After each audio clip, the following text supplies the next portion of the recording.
son rôle, c'est de voter les lois. Alors les lois viennent d'où? Les lois viennent de l'exécutif et du législatif. Si ça vient de l'exécutif, ce sont des projets de loi, et si ça vient du législatif, ce sont des propositions de loi. Donc le député ne peut pas se réveiller pour dire, écoutez, je vais faire la route Dakar-Conakry. Hein? Ça, ce n'est pas l'objectif du député. Mais la route Dakar-Conakry ne peut pas se faire sans le député. Parce que pour faire cette route, il faut faire des lois, voter les lois pour que la route puisse être faite.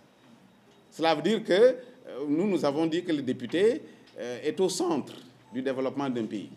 Et qu'à la limite, nous pensons même que les élections législatives sont nettement plus importantes que toute élection qui se passe dans un pays.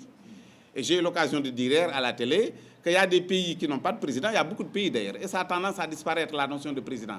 Il faut commencer à président. Beaucoup de pays les plus développés n'ont pas de président. Bon, vous allez exclure les États-Unis qui ont un Trump et la France qui ont un Macron, mais sinon, tous les autres pays développés n'ont pas de président. Vous n'en avez pas au Japon, vous n'en avez pas en Angleterre, vous n'en avez pas au Maroc, pour citer certains pays de l'Afrique, vous n'en avez pas dans beaucoup de pays. Ce qui fait que la notion de président tend à disparaître. Ce qui existe, c'est la notion de parlementaire. Et les gouvernements sont dirigés aujourd'hui par des parlementaires.